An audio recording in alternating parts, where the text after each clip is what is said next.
Parents of tweens, if you're familiar with far-off drop-offs... Dad, stop, right here. Or get DMs about what's for dinner, you may be experiencing tween milestones. For your son or daughter, these can start at age 9. HPV vaccination, a type of cancer prevention against certain HPV-related cancers, can start then too. For most, HPV clears on its own. But for those who don't clear the virus, it can cause certain cancers later in life. Embrace this phase. Help protect them in the next. Ask their doctor today about HPV vaccination. Brought to you by Merck.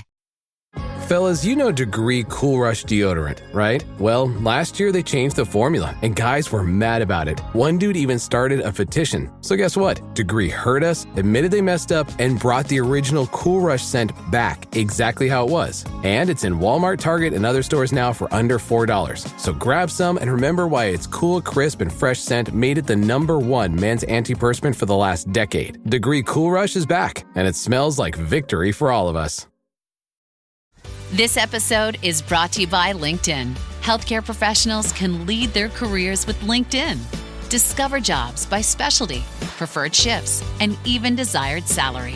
From mental health therapists to radiology technicians, it's now faster and easier for healthcare professionals to find the right fit. Learn more at linkedin.com/healthcare. Side effects may include faster job placement, improved work-life balance, and increased career satisfaction.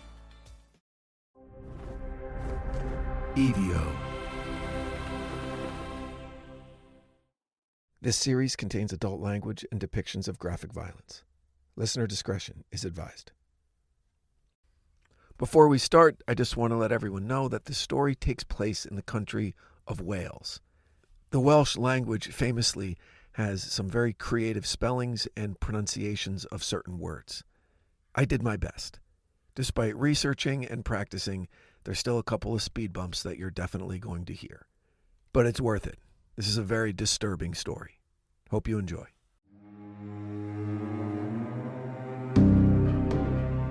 From a distance, it could be mistaken for a painting. The Welsh town of Kidwelly, tucked into the Carmarthenshire countryside, looks unchanged by time. The River Gwendraith curls around its stone cottages. Sheep wander its hillsides, indifferent to centuries of war, plagues, and kings who once fought over these very fields. It is, by all accounts, a quiet place, a town of ancient walls and soft-spoken people. But in 2011, something happened that shook this quiet town to its core. A revelation so dark, so unspeakable, it forced the people of Kidwelly to look again at their neighbors and wonder how much they'd missed. This is the story of a cult that hid in plain sight, and of the man who built it, one rule at a time. Welcome back to The Devil Within. You're listening to the Kidwelly Cult. I'd like to thank contributor Josh Blevins for letting me know about this story. If you have an idea for a story that you'd like me to cover, please email me at info@evocreative.com or leave a comment at The Devil Within Pod on Instagram.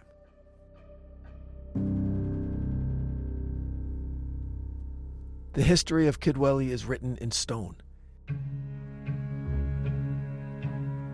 Its 12th century castle stands sentry over the town, once a fortress in the endless conflicts between the Normans and the Welsh. Some say the place has always drawn darkness.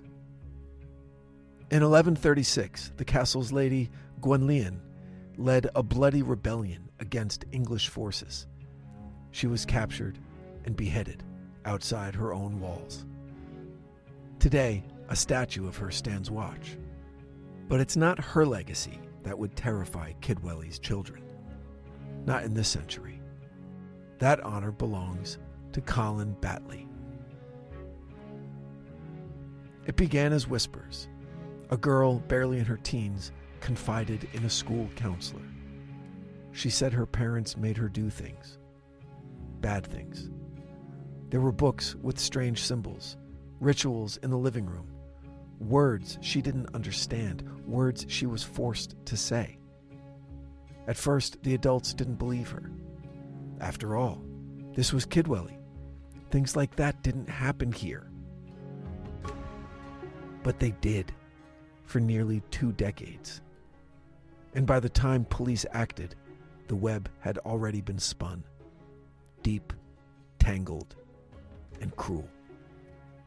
Colin Batley was born in Essex in 1952, a tattooed man with a silver goatee and a face that rarely smiled. He and his wife Elaine moved to Kidwelly in the late 90s and settled into a modest, semi-detached house in a cul-de-sac called Heol Dyfed. To most, he was just another London transplant. But behind closed doors, Batley began building something. Slowly, carefully, like a carpenter constructing a hidden staircase. He surrounded himself with people he could control, mostly women, some men, all obedient. He wore a golden ankh around his neck, the Egyptian symbol for life, and encouraged his followers to do the same. And he preached, not in a church, but in a living room lined with candles and occult books. He told them they were chosen. He told them they were part of something ancient, something powerful, something divine. But that's the part that chills people the most, how normal everything looked from the outside. The cult lived just doors away from teachers, pensioners, postal workers. The houses were tidy, the hedges were trimmed. Children played outside under the watchful eye of a community that thought it knew itself. But the signs were there, if you knew where to look. A teenage girl who always wore long sleeves, even in summer. A boy who flinched when you raised your voice. A woman whose gaze never met your eyes. There were rumors, yes, but this was a town that prided itself on privacy, and Batley counted on that.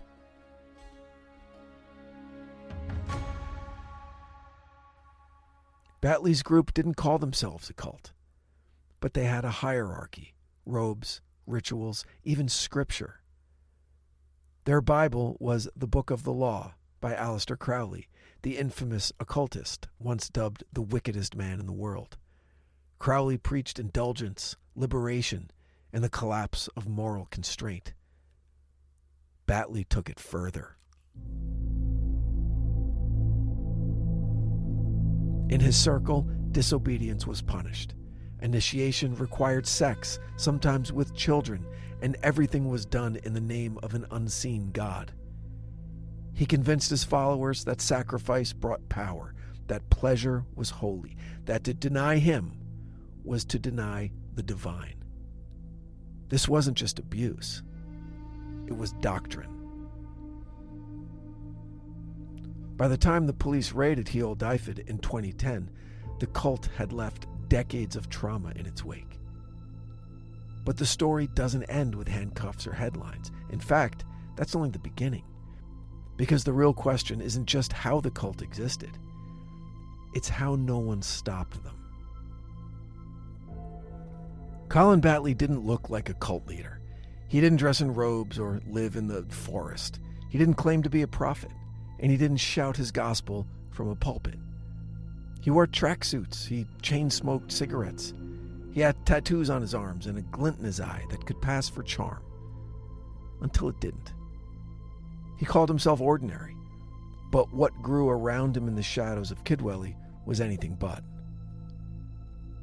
This is the story of how a failed tattoo artist became the high priest of a private hell.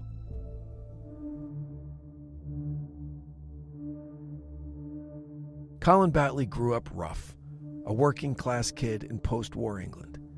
Not much is recorded about his childhood, but it was clear he never intended to stay invisible. He bounced between low-level jobs, attempted tattooing, worked as a bouncer at a nightclub, drank a lot. Some say he dabbled in petty crime. And nothing stuck. He married a woman named Elaine, quiet, reserved, and over time their household expanded to include children, relatives, and eventually a rotating door of followers. They moved to Kidwelly in the late 1990s, a sleepy Welsh town, far from his past. But Batley didn't just leave his old life behind, he reinvented it. So every cult begins with a message. For Batley, that message was found in the works of Aleister Crowley, the British occultist and self-styled prophet whose teachings promoted radical freedom and personal pleasure as sacred acts. Do what thou wilt shall be the whole of the law. That line, lifted directly from the Book of the Law, became Batley's gospel. Do what thou wilt shall be the whole of the law. He read Crowley obsessively, annotated margins, copied verses into homemade notebooks. What began as fascination turned into ideology. And then, doctrine. He didn't just believe Crowley's words. He twisted them. He taught his followers that obedience was divine, that sex was sacrifice, and that resisting him was a sin. The Batley house was run like a kingdom, and Colin was its god. New recruits were indoctrinated slowly. First came the philosophy, the rituals, the symbols. Then came the rules. There were diagrams on the walls showing the order of their group with Batley at the top. Women were marked as wives, breeders, or slaves. He demanded his followers wear ankhs around their necks as a sign of loyalty. Those who disobeyed were punished, and not just mentally, but physically. He told them he was the chosen one, the conduit, that everything he demanded was commanded by a higher force. He kept a loaded shotgun under the bed. He kept secrets in every drawer. And worst of all, he kept children. My rules must be followed. No excuses, no refusals. You were chosen. You are special. You must serve. Batley wrote his rules by hand and had followers copy them into journals. Rules like obey without question, submit to all sexual acts without hesitation. Punishment is love. Secrets must be kept at all costs.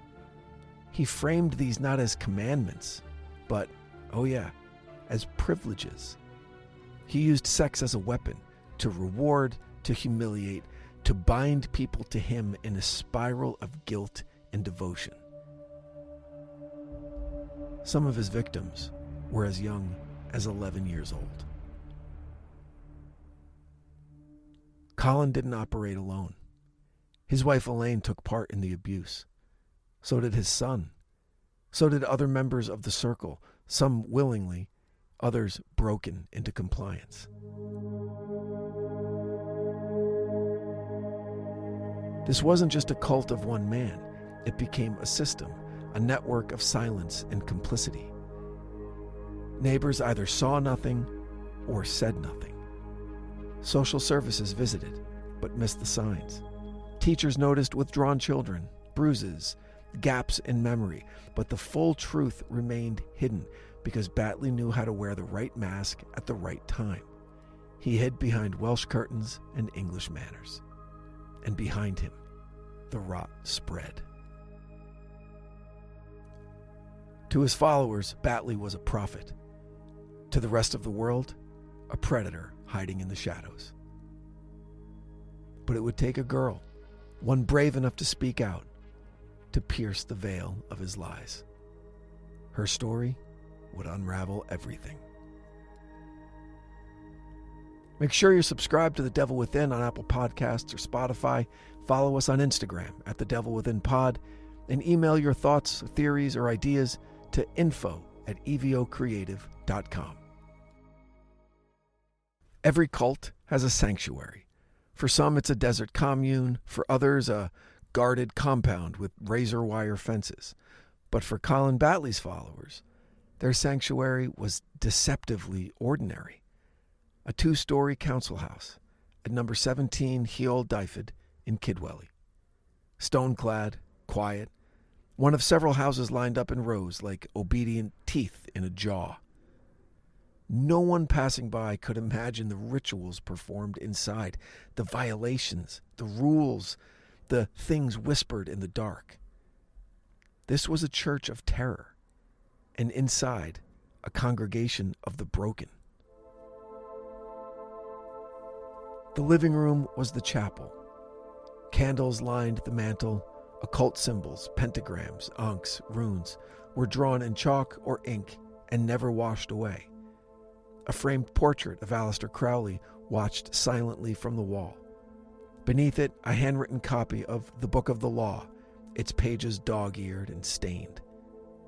There was a ritual table, a whip, a video camera.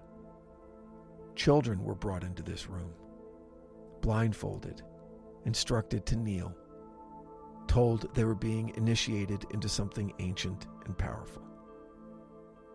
To resist was to offend the gods. To disobey was to be punished. The cult had rules, written, copied, and memorized. Rules like, you were born to serve. There is no pleasure without pain. Colin speaks the word of the gods. Each follower was required to own a notebook. Inside were prayers, schedules, graphic drawings, and punishments to be delivered upon disobedience.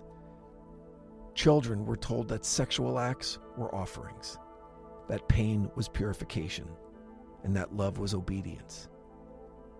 It wasn't religion, it was programming.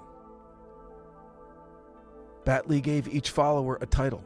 His wife Elaine was a high priestess. Others were Templars, mothers, scribes. Girls were often labeled as slaves or initiates. One girl, forced into sexual servitude before she was even 13, testified that she was called a gift. Her role was to be shared, displayed, corrected. She was told that her suffering had a divine purpose. Followers addressed Batley as Lord Colin. He dressed in ceremonial robes. He read from Crowley's works as if reciting gospel. He made his victims kneel before him, recite mantras, and beg forgiveness for resisting his will. This wasn't fantasy. It was a system of organized, repetitive abuse masked as religion. Most cults control adults, but Batley focused on the kids. One survivor recalled being raped at age 11, the first of many rituals. Another was forced to watch videos of abuse and told it was her destiny to perform the same acts. The testimonies later presented in court were staggering. Girls beaten, trafficked, videotaped. Boys psychologically broken until they could no longer resist. They were taught that outside the cult, no one would believe them, that the world would blame them, that the gods would punish them. And in the most twisted sense, it worked. So many of them did not speak out for years, and some still haven't.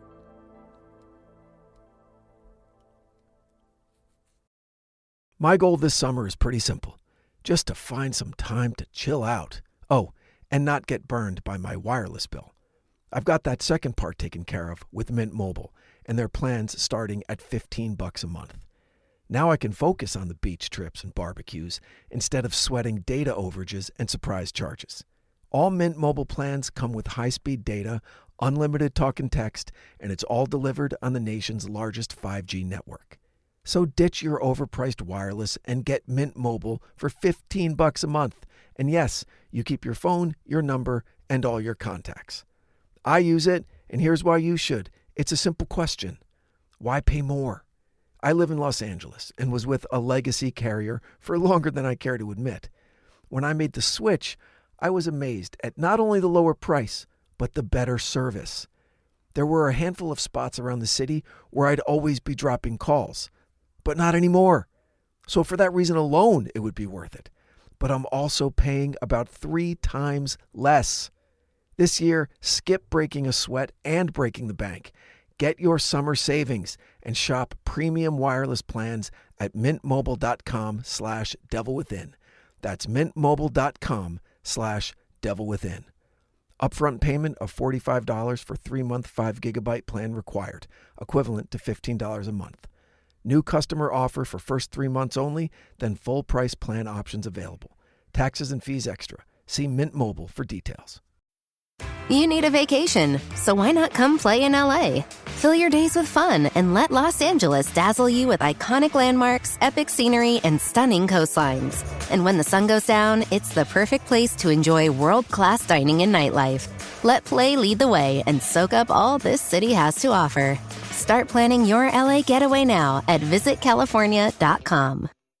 We off? 30 seconds of carefree bliss. Oof, like wind in your hair carefree. Oh, like using Clorox Disinfecting All-Purpose Cleaner in the home carefree. Yes.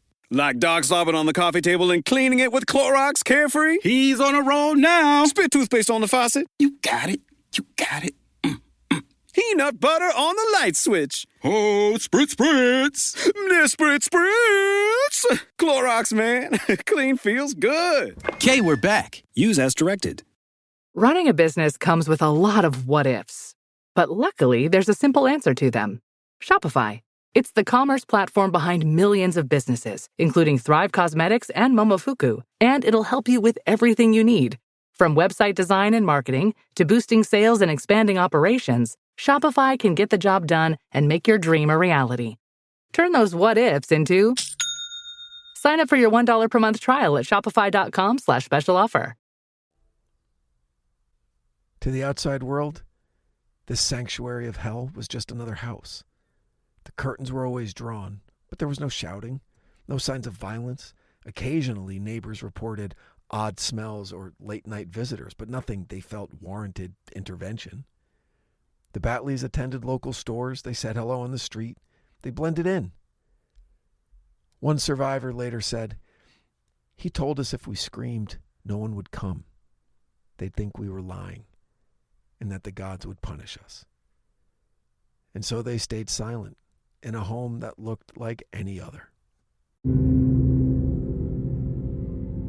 So it would take one girl, one small act of defiance, to begin unraveling the nightmare.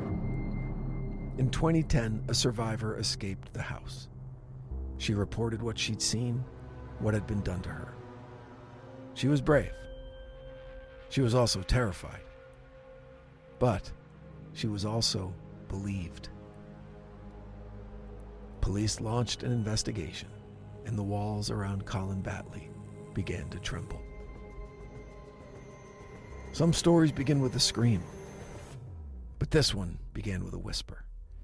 In 2010, a teenage girl, small, bruised, and terrified, walked into a police station in South Wales and told the kind of story no one wants to hear, about candles and ropes and gods who demanded submission, about a man named Colin Batley and what he made her do.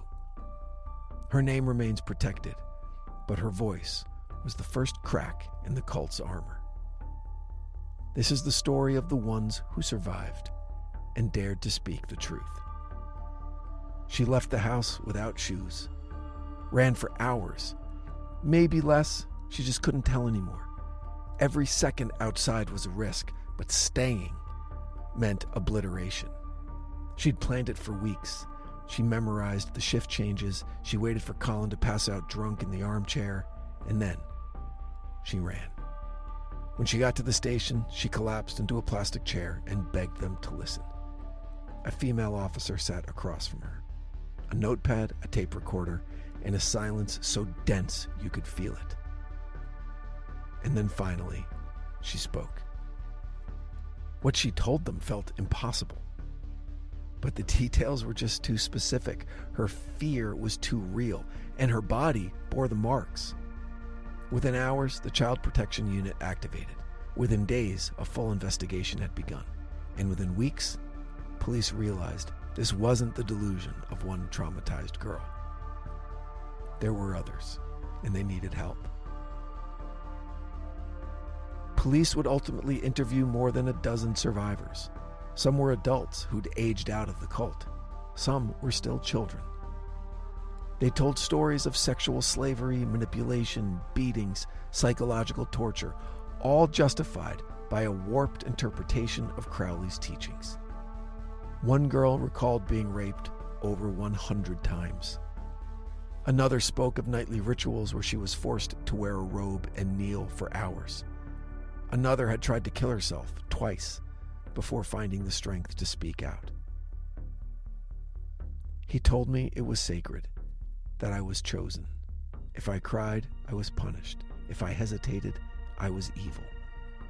It never stopped. On March 11th, 2010, Colin Batley was arrested. His wife Elaine was taken the same day, so were cult members David and Jacqueline. All of them lived within a stone's throw of each other. The police searched their homes and found what they feared. Ritual robes, books on sex magic, VHS tapes containing hours of abuse, written rules of submission, and a shotgun. But what struck them most was the systematic nature of it all. This wasn't random abuse. It was a hierarchy, a religion, a blueprint for hell. In February 2011, the trial began in Swansea Crown Court. It lasted nearly 4 weeks. 11 jurors heard testimony from 6 victims, forensic experts, and dozens of exhibits. The survivors testified behind screens, their voices shaking. Some had panic attacks on the stand. One could barely say Batley's name. The prosecution painted a portrait of a man who used fear, sex, and ideology to control his followers. The defense claimed the victims were lying, that it was a witch hunt. But the evidence was undeniable. He told me pain was love, that gods would curse me if I refused. I was 11. Colin Batley was found guilty on 35 counts of rape, indecent assault, and child cruelty. He was sentenced to indeterminate imprisonment, effectively a life sentence. Elaine Batley received 8 years. David and Jacqueline also went to prison. But justice felt incomplete. None of them ever confessed. None showed remorse. For the survivors, the trial was a kind of exorcism, but the scars didn't vanish. They had spent years in captivity. Now they had to learn to live in freedom. And that was its own kind of hell. Some survivors moved away, some changed their names, some became activists using their voices to protect others. But the town of Kidwelly would never be the same. Because behind one of its modest doors, something unholy had thrived. In the end, the headlines told a simple story. Cult leader jailed for life. Batley ran satanic sex ring. Worst case of abuse in Welsh history. But what they didn't say, what they couldn't say, is that justice came late. Too late for some. And that the true failure wasn't Batley's madness, but the silence that allowed it to fester. Years before the arrests, signs were there. Children told teachers they were afraid to go home. Some showed up with bruises, others failed to thrive. Social workers visited once, twice, and then stopped. In one instance, a young girl wrote disturbing essays about blood rituals. Another drew images too graphic for her age. But the files were closed and the warnings dismissed. The community assumed the Batleys were eccentric, but not dangerous. No one thought to ask why the curtains were always drawn, why certain girls stopped speaking, why so many left town quietly and never returned. How could this happen in modern Britain? Part of the answer lies in the cult's design. Batley taught his victims to lie. He created rules about what to say to strangers. He rehearsed answers for social workers, doctors, even police. And those he couldn't silence with fear, he silenced with shame. One survivor later said, "We were told the outside world would hate us, that they'd think we wanted it, that we were cursed." And so the abuse hid in silence, and the silence hid behind a normal suburban front door. The case exploded across British tabloids. Words like satanic, sex cult, and ritual abuse filled the headlines. TV crews descended on Kidwelly. People stood outside the Batley house just to take photos. But in the rush to sensationalize, the deeper issues were buried. How did the system miss the signs? Why weren't the survivors protected sooner? Who else knew? And who said nothing? And perhaps the darkest question of all, how many more are out there? In the wake of the trial, there were promises. New policies for child safeguarding, new procedures for interagency communication, and a reassessment of occult influence in abuse cases. But behind closed doors, many insiders whispered the truth. The system didn't need more forms. It needed to listen. One of the lead investigators later said, "These girls weren't hidden. They were ignored. And there's a difference." Today, Kidwelly is back to being a quiet Welsh town.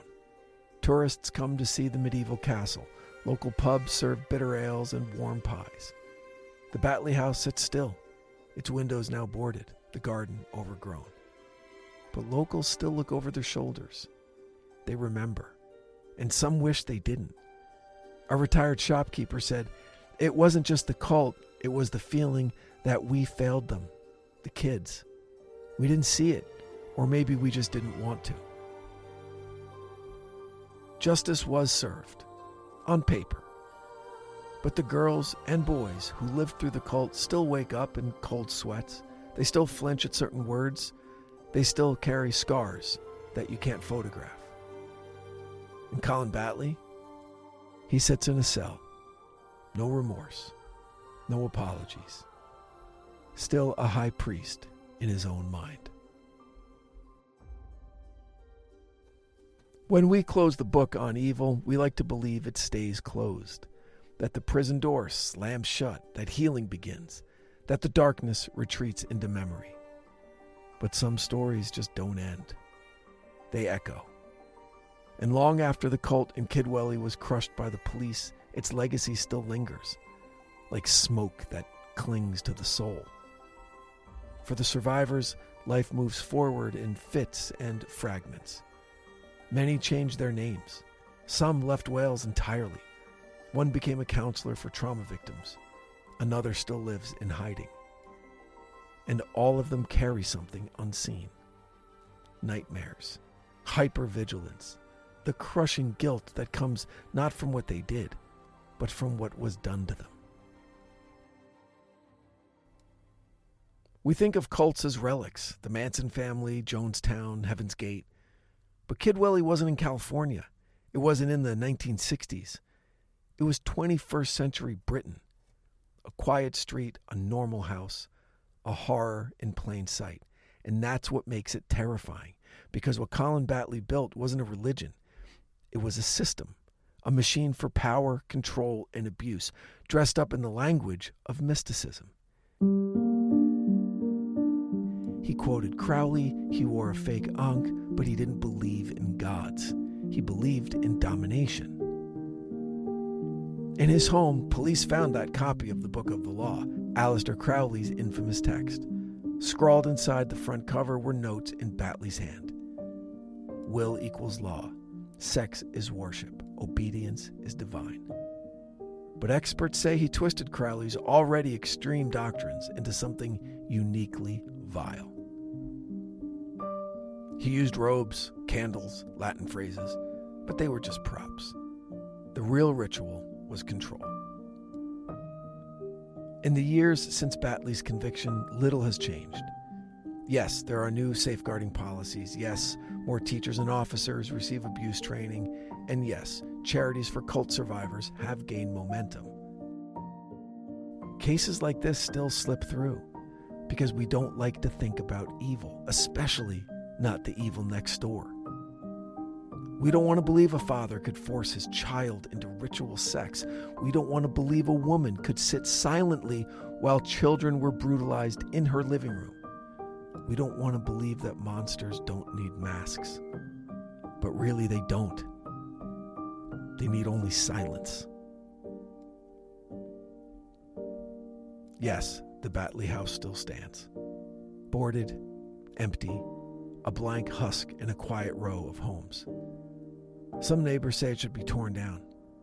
Others say it should remain as a warning. But the real haunted place isn't the house, it's the town.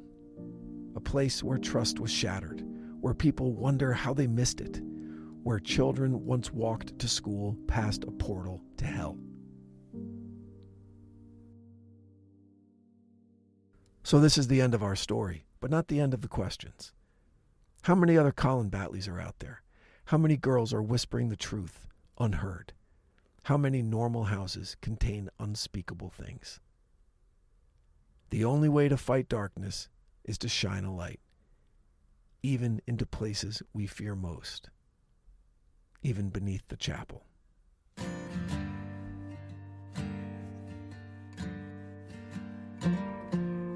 Thank you for listening to The Devil Within. This has been Beneath the Chapel, the Kidwelly Cult. Rate, review, and follow on Apple Podcasts and Spotify. Follow us on Instagram at The Devil Within Pod. And you can share your ideas, thoughts, or personal stories at info@evocreative.com. Thanks again for listening, and until next time, stay safe out there. The Devil Within is an EVO production, recorded live at Bel Air Studios in Los Angeles, California.